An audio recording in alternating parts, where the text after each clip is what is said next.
La dépression. La dépression n'est pas simplement de la tristesse, c'est un état profond qui change complètement la façon dont une personne ressent la vie. Imagine te réveiller chaque jour avec une fatigue écrasante, même après une longue nuit de sommeil. Ton corps est là, mais ton énergie a disparu. Les choses qui te rendaient heureux avant, rire, sortir, parler avec des proches, ne provoquent plus rien. C'est comme si ton cerveau avait coupé l'accès au plaisir. Petit à petit, tout devient lourd. Même les tâches les plus simples comme se lever, se laver ou répondre à un message deviennent difficiles. Les pensées aussi changent. Elles deviennent négatives, répétitives, parfois cruelles. Tu peux commencer à te sentir inutile, sans valeur ou perdu. Et le plus dangereux, c'est que la personne elle-même ne comprend pas toujours ce qui lui arrive. Ce n'est pas un choix. La dépression est liée à un déséquilibre chimique dans le cerveau, notamment au niveau de substances comme la sérotonine ou la dopamine. Mais elle est aussi influencée par des expériences de vie, du stress ou des traumatismes. C'est un mélange complexe et souvent invisible. Quelqu'un peut sourire en public et s'effondrer seul. L'anxiété. L'anxiété, c'est comme vivre avec une alarme interne qui ne s'éteint jamais. Ton cerveau est constamment en mode danger, même quand il n'y a aucune menace réelle. Tu penses trop, tu analyses tout, tu imagines les pires scénarios possibles, encore et encore. Une simple situation normale, parler à quelqu'un, prendre une décision, sortir de chez soi, peut devenir une source de stress intense. Ton corps réagit aussi, ton cœur bat plus vite, ta respiration devient irrégulière. Tu peux ressentir des tensions dans tout le corps.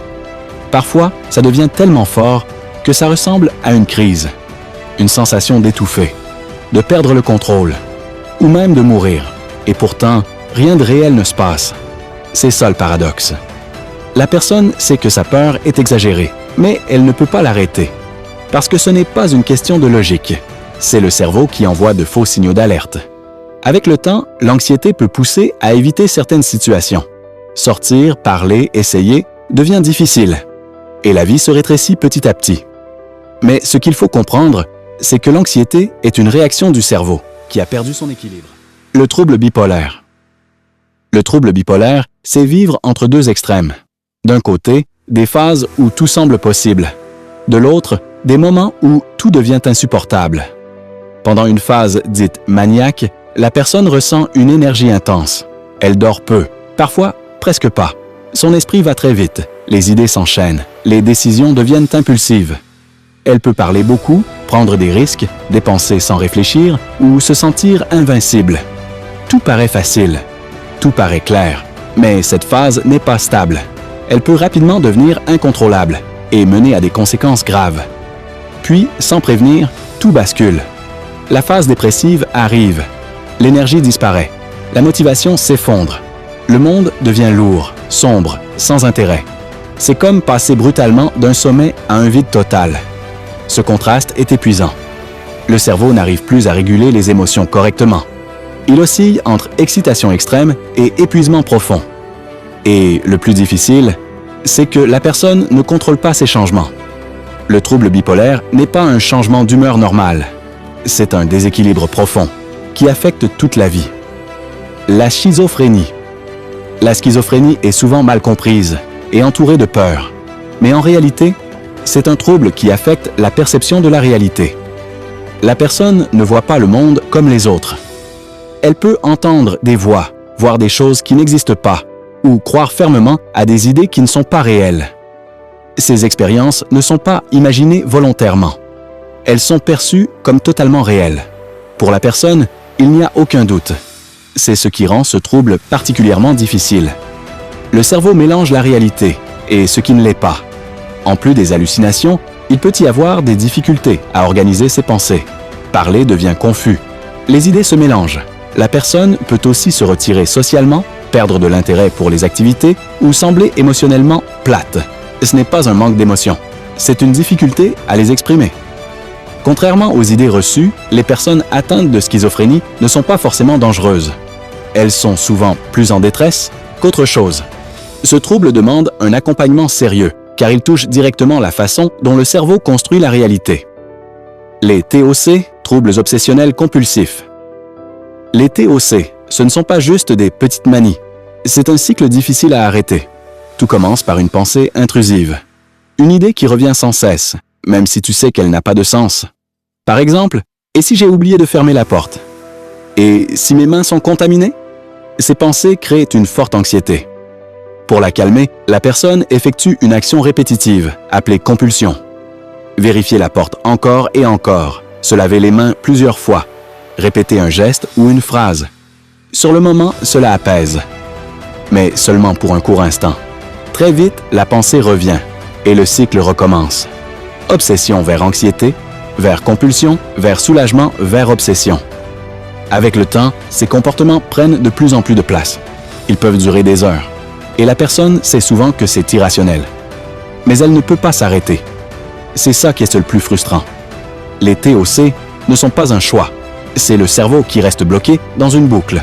Et plus on essaie de résister sans aide, plus la boucle devient forte. Le DAH, le TDAH, ou trouble de l'attention avec ou sans hyperactivité, ne concerne pas seulement les enfants. Il affecte aussi beaucoup d'adultes, souvent sans qu'ils le sachent. Le problème principal, ce n'est pas l'intelligence, c'est la gestion de l'attention. Le cerveau a du mal à se concentrer sur une seule chose. Les pensées partent dans tous les sens. Tu commences une tâche, puis tu passes à une autre. Tu oublies ce que tu faisais. Tu perds facilement le fil. Mais paradoxalement, tu peux aussi te concentrer intensément sur quelque chose qui te passionne. C'est ce qu'on appelle l'hyperfocus. Le cerveau du TDAH ne manque pas de capacité. Il fonctionne différemment. Il cherche constamment de la stimulation. Résultat, les tâches longues, répétitives ou ennuyeuses deviennent très difficiles. L'organisation est compliquée. La gestion du temps aussi. Certaines personnes peuvent paraître désorganisées, paresseuses ou distraites. Mais en réalité, leur cerveau lutte pour rester aligné. Dans certains cas, il y a aussi de l'impulsivité ou de l'agitation. Ce n'est pas un manque de discipline. C'est une difficulté neurologique réelle. Et une fois comprise, elle peut être... Les phobies. Une phobie, ce n'est pas juste une peur. C'est une peur intense, irrationnelle et incontrôlable. Tout le monde peut avoir peur de quelque chose. Mais dans le cas d'une phobie, la réaction est disproportionnée par rapport au danger réel. Une simple situation peut déclencher une panique totale. Un avion, un ascenseur, une foule, ou même un petit insecte. Le corps réagit comme s'il était en danger de mort. Le cœur s'emballe. La respiration devient rapide. Les muscles se tendent. Certaines personnes peuvent de même faire des crises de panique. Et très vite, un mécanisme d'évitement s'installe. On évite les situations, les lieux ou les objets qui déclenchent cette peur. Sur le moment, cela soulage. Mais à long terme, cela renforce la phobie. Le cerveau apprend que fuir égale sécurité. Et la peur devient de plus en plus forte. La vie commence à se limiter. On refuse certaines opportunités, on change ses habitudes, on s'adapte à la peur au lieu de la contrôler. Et le plus frustrant, c'est que la personne sait que cette peur est exagérée. Mais encore une fois, ce n'est pas une question de logique. C'est une réaction automatique du cerveau. Les troubles de la personnalité. Les troubles de la personnalité sont plus subtils, mais tout aussi impactants. Ici, ce n'est pas seulement une émotion ou une peur. C'est la façon même de penser, de ressentir et de se comporter qui est profondément affectée. Ces troubles influencent la manière dont une personne voit le monde, interprète les relations et réagit aux situations. Par exemple, certaines personnes peuvent avoir une peur intense de l'abandon. D'autres peuvent manquer totalement d'empathie ou avoir des comportements impulsifs, instables ou extrêmes. Ces réactions ne sont pas occasionnelles, elles sont constantes. Elles font partie du fonctionnement de la personne. Cela peut rendre les relations difficiles, créer des conflits ou entraîner une grande souffrance intérieure. Et souvent, la personne ne se rend pas compte que son comportement est problématique. Parce que pour elle, c'est normal. Ces troubles peuvent avoir plusieurs origines, expériences de vie, environnement ou facteurs biologiques. Ils ne se développent pas du jour au lendemain. Ils s'installent progressivement et, contrairement à d'autres troubles, ils touchent directement l'identité.